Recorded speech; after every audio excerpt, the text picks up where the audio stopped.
В Литве идет процесс дерусификации публичного пространства. Я бы так сказал. Это имеется в виду инициативы мэра Вильнюса, ну и так далее. Не превращается ли кафедра русистики, с вашей точки зрения, в добровольное, страшно сказать, гетто или музей враждебной такой культуры, субкультуры, как вы считаете? Я надеюсь, что не превращается. Я могу говорить только за кафедру русистики, я не могу говорить, например, за мэра, и что он хочет достичь этим процессом. Но я думаю, что кафедра русистики в Вильнюсе, конечно, в первую очередь связана с живой культурой и с людьми, которые говорят на русском языке в Литве, и за рубежом. Поэтому обозначение музея, я бы сказал, что те люди, которые здесь работают, в том числе и я, мне кажется, что мы работаем с чем-то очень живым, а не с чем-то заархивированным или чем-то очень старым. Существует мнение, во всяком случае, я такое встречал, что чем меньше русского языка, тем больше безопасности. Здесь, в Литве, имеется в виду. Но можно ли объяснить или даже доказать обратное?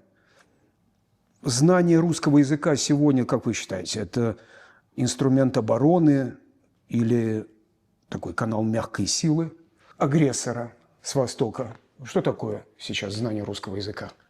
Я думаю, что знание русского языка – это инструмент. Как любой инструмент, мы можем его использовать в разных целях.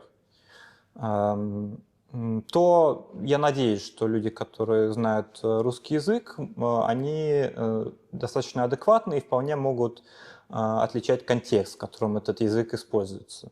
То есть на этом языке мы можем говорить как о русской пропаганде, так и о людях, которые, например, относятся очень отрицательно к войне, которые противостоят войне. Эти люди могут быть абсолютно из разных стран, но говорить при этом на русском языке. То есть я думаю, что сам по себе сказать, что любой язык несет опасность, это довольно сильное упрощение.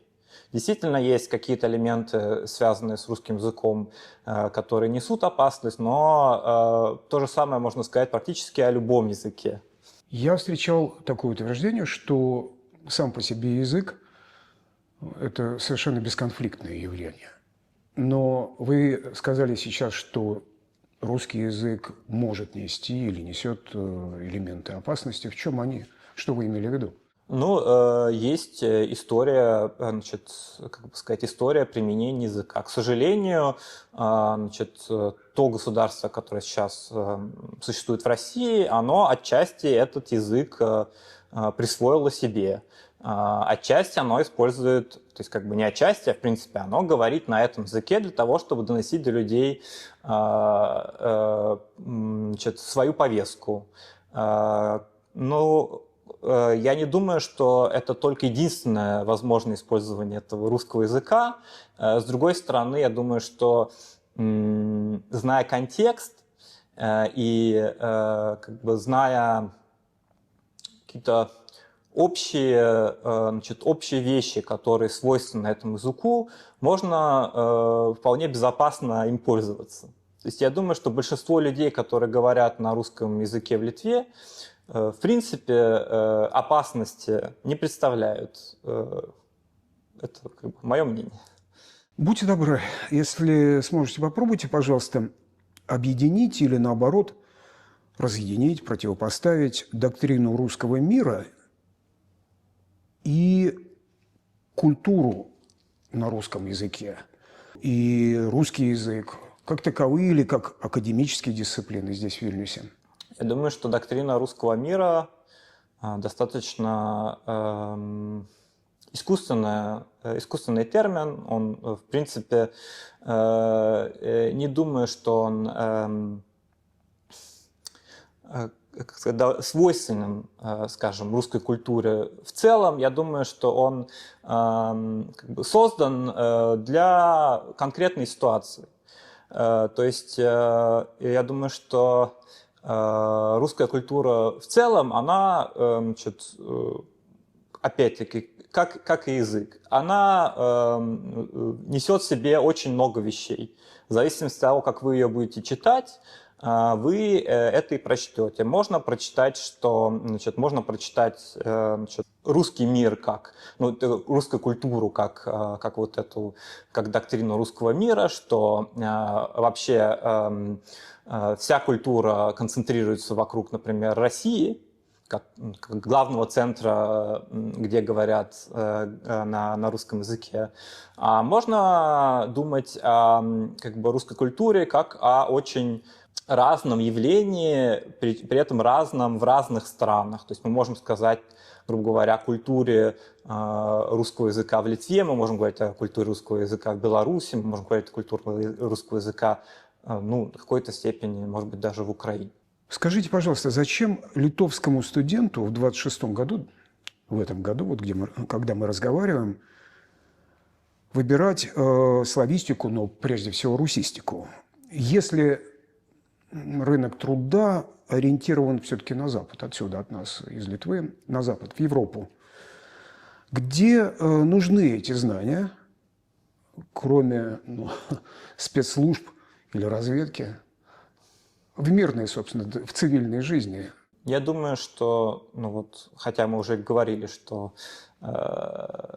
мэр пытается, значит, проводить у нас в Вильнюсе программу какой-то дерусификации, есть реальность, конечно, это реакция, а есть реальность того, что русского языка опять стало больше, и есть просто количественно большое количество людей, которые говорят на русском языке и в Литве, и, собственно говоря, и дальше, если мы говорим уже на Запад, то и на Западе тоже. В принципе, мне кажется, что если мы говорим просто количественно, то это вполне себя оправдывает. То есть количественно у нас больше людей, которые заинтересованы, не знаю, в каких-то культурных продуктах, которые можно создавать именно на русском языке, или в анализе этих культурных продуктов и так далее. Да. Мой вопрос был о профессиональных знаниях, конечно. Не бытовых и даже не повседневных, а все-таки профессиональных. И здесь я бы отметил, что с моей точки зрения, да, значительное количество русскоговорящих людей, заметное, по крайней мере, в повседневной жизни здесь, в Вильнюсе. Однако это количество людей вообще-то не принуждает всех остальных, которых абсолютное большинство, тем не менее, говорить на этом самом русском языке. Это язык прямого межчеловеческого общения, если этим людям оно нужно. Конечно, но мы не говорим о том, то есть мы можем говорить о определенном количестве высококвалифицированных профессионалов, которые будут нужны, например, в Литве. Мы не говорим о том, что, грубо говоря, каждый литовский школьник, например, должен знать русский язык. Мы говорим о определенном количестве людей, которые могут профессионально работать с языком. Насколько, на ваш взгляд, глубоко нужно знать культуру страны, которая сейчас абсолютно ассоциируется с русским языком, страны, которая при этом агрессор, чтобы эффективно ей противостоять? Вот противостояние здесь, у меня просьба понимать не буквально, не с автоматом или дубиной, а ведь есть мирное, есть антропоцентрическая, есть гуманистическая культура, а есть культура агрессии.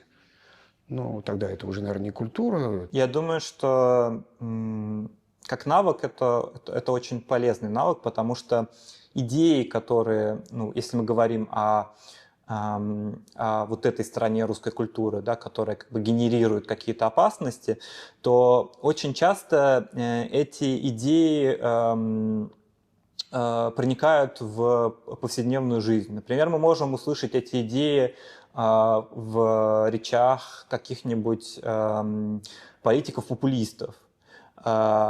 Это, кажется, напрямую не связано с тем, что у нас есть влияние русской культуры. Но если вы в состоянии узнать эти паттерны, да, узнать эти, как можно сказать, мемы, которые продуцирует вот именно такая русская культура, то вы в состоянии этому, конечно, гораздо более эффективно противостоять. Можно ли быть хорошим профессионалом-исследователем или, может быть, профессионалом прикладного рода в области знания русского языка, в области знания культуры на русском языке. И при этом испытывать этическое отторжение к стране происхождения этого самого языка. Это сложный вопрос. Зависит от того, что мы имеем в виду под страной. Да? Я думаю, что, конечно, стоит разделять государство и страну, и конечно, об этом довольно тяжело говорить, потому что мы можем говорить о коллективной ответственности, да, которая есть у людей, которые живут в России, насколько они могли повлиять на ситуацию, насколько они борются или нет. Как исследователю русской культуры это вопрос, это, можно сказать, практически экзистенциальный вопрос.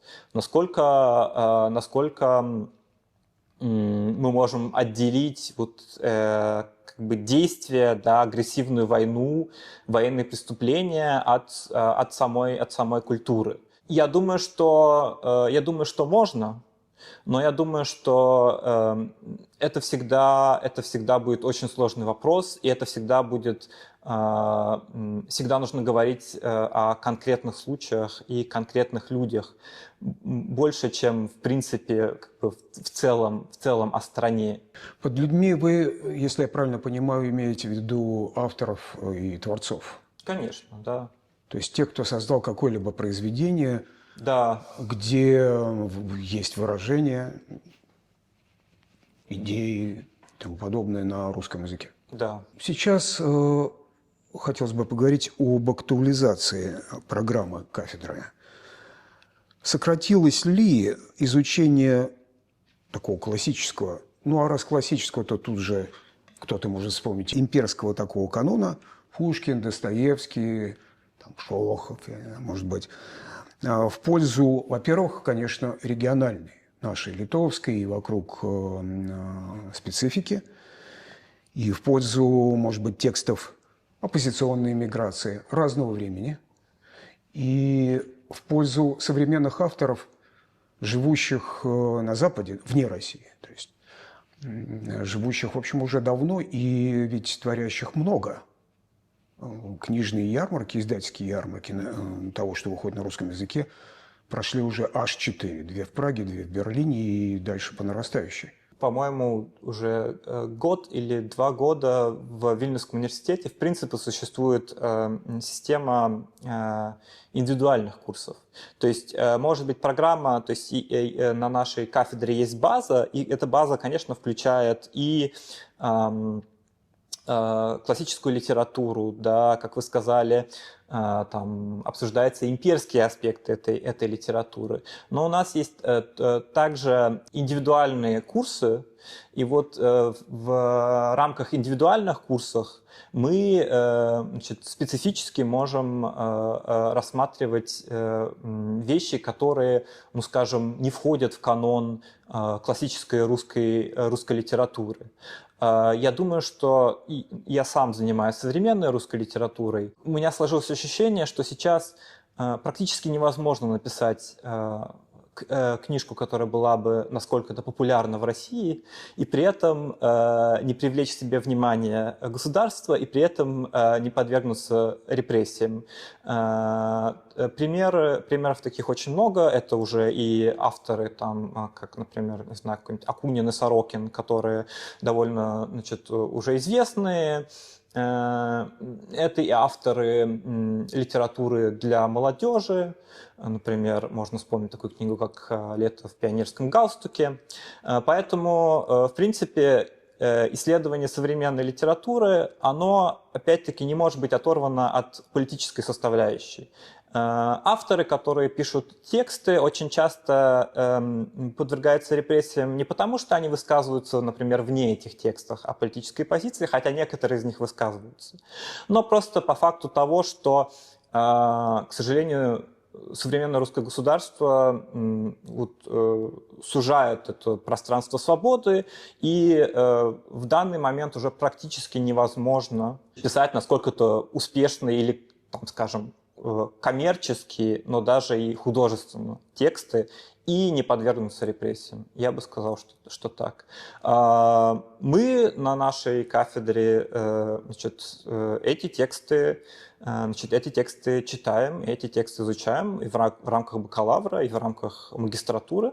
В самой Литве, где 5, а может быть сейчас даже с учетом приехавших из разных стран, в том числе из России, но, правда, из России же ведь в совсем малой степени, приехавших людей и говорящих на русском языке, возможно, даже работающих, так сказать, творящих на русском языке. Вот с учетом этого 5 или там 5,5 до 6% русскоговорящего, русскоязычного населения.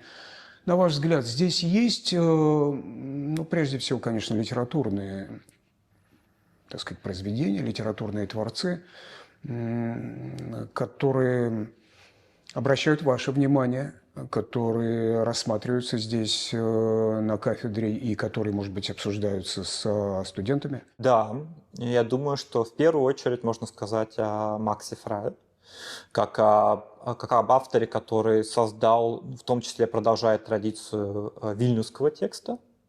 Ну вот я думаю, что в первую очередь как бы в моем поле, да, который я изучаю, я думаю, что я бы говорил о Максе Фрае. А что такое вильнюсский текст? И вообще он, кстати говоря, на русском языке или он не зависит от языка? Я думаю, что поскольку у нас есть привязка уже к локусу, к месту, то вильнюсский текст может вбирать в себя произведения на разных языках. Да, поэтому это может быть, мы можем вспомнить такие произведения, как Тула или Вильнюсский покер, это может быть, это и, конечно, и литовские тексты, значит, это и тексты на русском языке, наши коллеги-германисты сейчас активно изучают тексты, например, на немецком языке, которые писались о Вильнюсе. Да, и, наверное, они с точки зрения жанра тоже могут быть совершенно разные. Это может быть и публицистика, это может быть и художественное, это может быть и какие-то социально-философские, эссеистические, так сказать, работы, да? Да, конечно. Это обширное поле текстов, которое связано с Вильнюсом. В принципе, я бы сказал, что вот мы говорим о славистике, мы говорим о русском языке, но я думаю, что для хорошего филолога, конечно, знание одного языка, особенно если мы говорим о региональных исследованиях или, например, об таких обширных исследованиях, как исследования постсоветской литературы. Знание одного языка, конечно, может быть даже недостаточно. То есть я думаю, что хороший профессионал должен знать несколько языков и должен уметь совмещать контекст из региона, региональный контекст и контекст литературы многих стран. Но здесь, насколько важно, в Вильнюсе, где мы живем, ведь исторически мы прекрасно знаем, что это языки литовский, польский, идиш, даже если исторически смотреть, наверное, в меньшей степени русский, потому что до советских времен здесь было мало русскоязычного населения в Вильнюсе, но, в общем, это город 4 языков, может быть, еще белорусский, безусловно, да не может быть, а точно в какой-то мере. Вот, это 4-5 языков город. То есть, насколько я понимаю, это очень богатый вильнюсский текст. Да, конечно. Да, это текст, который действительно, вот у нас есть такая, ну, можно сказать в термине Бахтина, это полифония. Да, это город, который говорит на очень разных, на очень многих языках. Я думаю, в этом его, конечно, очарование.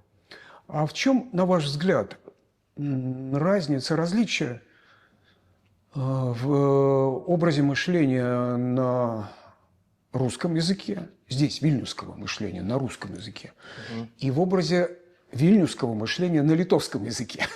Это хороший вопрос. Я думаю, что, конечно, это зависит от того, значит, кто пишет. Да?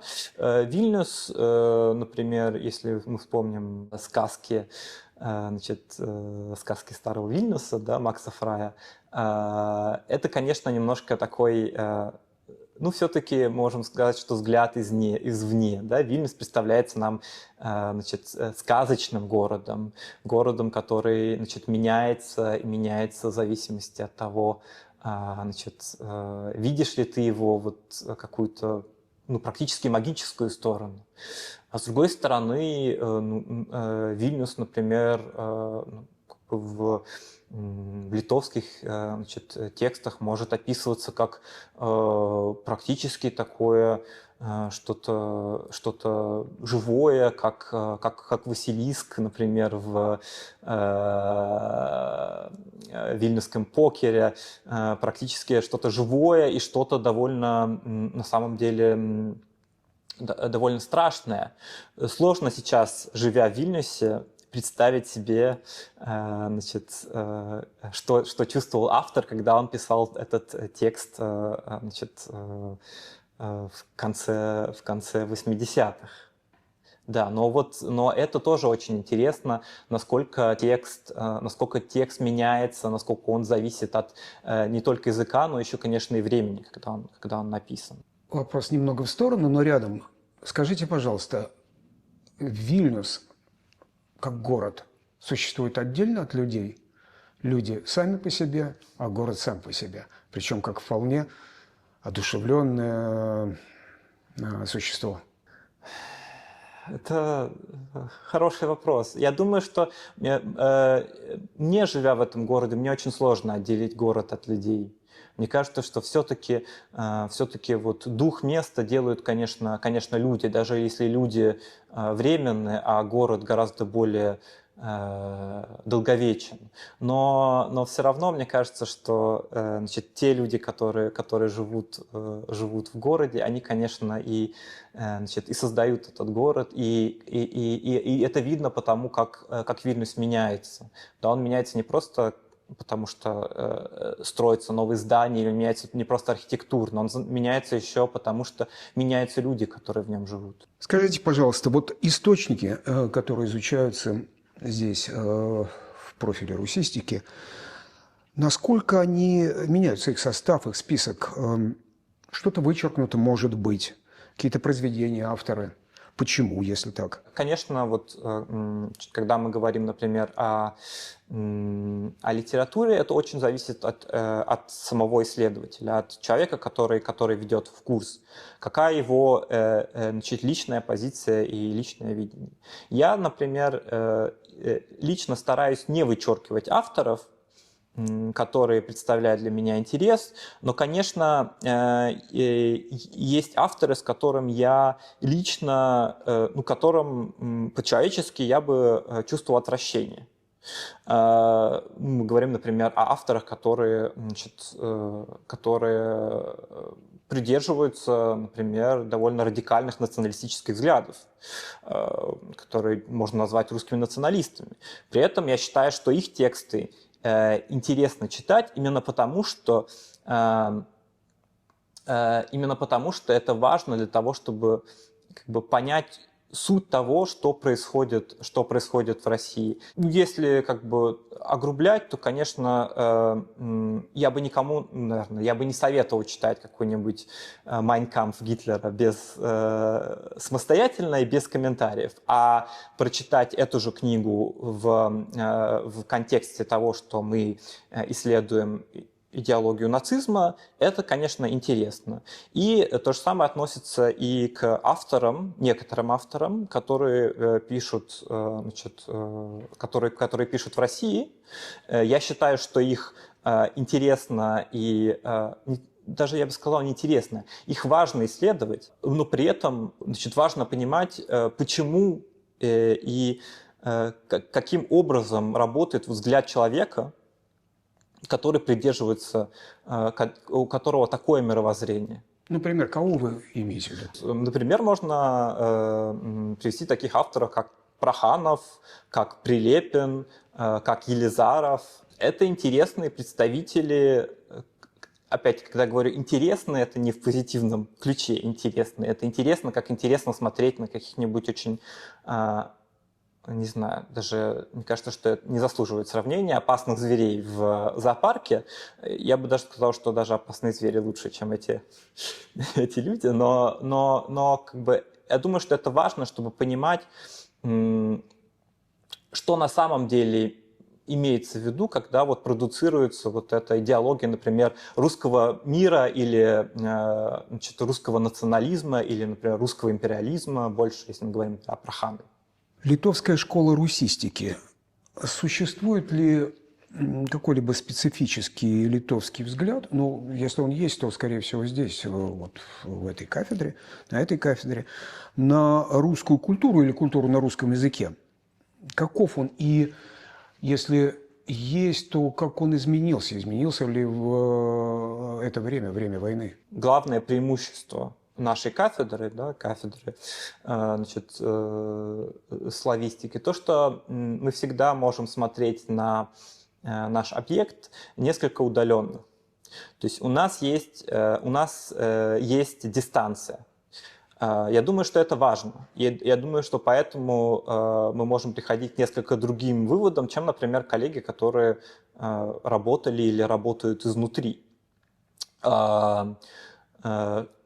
Прошу прощения. Изнутри, я имею в виду, например, в России. В России, да? Или, может быть, вне России, но тем не менее, так сказать, унеся эту Россию в себя. Да. Ну или, да, действительно, ну, скажем, в каком-то русском контексте. Да? Война, конечно, поменяла наш взгляд на наш объект исследований. Это не могло не поменять. Некоторые вещи стали более очевидными, некоторые тренды, мы можем сказать, которые мы, может быть, видели и до этого, подтвердились, а некоторые, может быть, представления оказались ошибочными. Ну, если можно и то, и другое. Да. Что именно? Ну, например, мы можем сказать, что действительно, значит, к сожалению, например, когда началась война, был вопрос того, насколько, например, русская литература ответственна за то, что происходит. Насколько, в принципе, например, насколько культура могла повлиять на политические решения,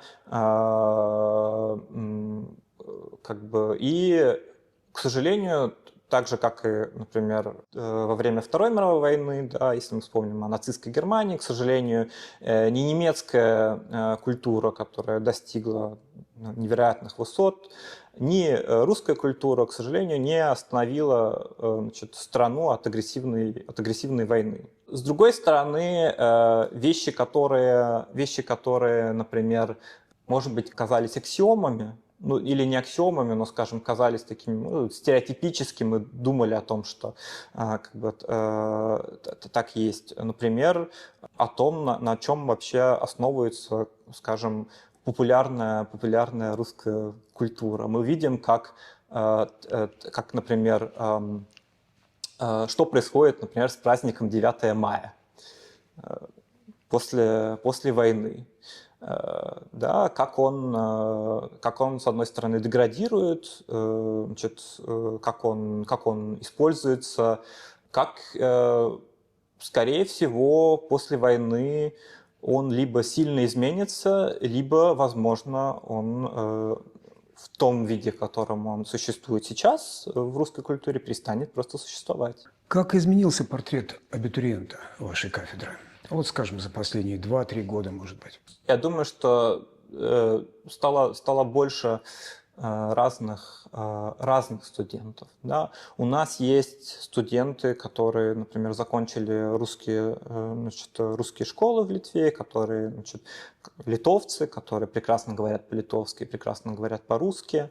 У нас есть студенты, которые приезжают, например, к нам из Америки, или из Франции, или, например, из Тайваня. После того, как началась война, мы оказались в ситуации, когда к нам могут приезжать люди, которые раньше поехали бы дальше на восток, поехали бы, скорее всего, в Петербург или в Москву для того, чтобы учиться. Теперь они приезжают к нам. Русскоязычное образование, школьное образование здесь, в Вильнюсе, в Литве. Насколько ощутимо вообще присутствие, имеется в виду, так сказать, выходцы из этих школ вот русскоязычного национального меньшинства, присутствие здесь среди абитуриентов и студентов вашей кафедры? Каков уровень их гуманитарной подготовки? Он разный. Значит, это разный уровень. Их присутствие заметно, но оно как бы неоднородно. Есть год, когда мы принимаем довольно много людей, есть год, когда у нас не так много людей хотят поступать сюда. Уровень их подготовки довольно высокий. Я как человек, который хожу в русские школы и читаю там периодически лекции, общаюсь с учителями литературы и русского языка, могу сказать, что это, ну, по крайней мере, могу сказать, наверное, в Вильнюсе. В Вильнюсе это довольно высокий уровень. Эти школьники или абитуриенты довольно много знают. На ваш взгляд, вы внешний человек по отношению к этим школам. Школьный курс в школах, естественно, на русском языке обучения, в школах русскоязычного национального меньшинства, курс литературы, насколько он, я бы сказал, адекватен, актуален вообще и естественный для Литвы? Я думаю, что он актуален. Да, я думаю, что авторы, которых читают абитуриенты, в принципе, достаточно, я думаю, что они обоснованно находятся в списках литературы. Конечно, тут вопрос еще того, насколько сами школьники готовы, в принципе, читать. Это, наверное, немножко другой вопрос. Но я думаю, что, конечно, изучать язык, не изучая литературу, невозможно. Да, можно спорить о каких-то отдельных авторов, может быть, хотелось бы взять кого-то более нового, может быть, опять-таки мы говорим о живой культуре, хотелось бы взять какие-то произведения более новые, но в принципе я бы сказал, что это довольно адекватная база для того, чтобы иметь представление об этой культуре. Что бы вы изменили, там, добавили или убавили в этом школьном курсе литературы на русском языке?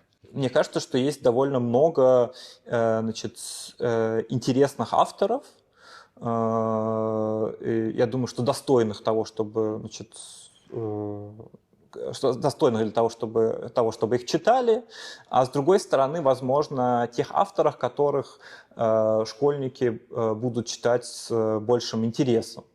Да, все-таки важно еще выбрать текст, который не просто важен с точки зрения литературы, но еще и актуален для школьников, с которым они могут сопереживать. Скажите, пожалуйста, какие-то важные, личные, просьба исключительно личные, искренние слова тем, кто сейчас недалеко от порога принятия решения о том, чтобы поступить сюда в университет и именно к вам на кафедру.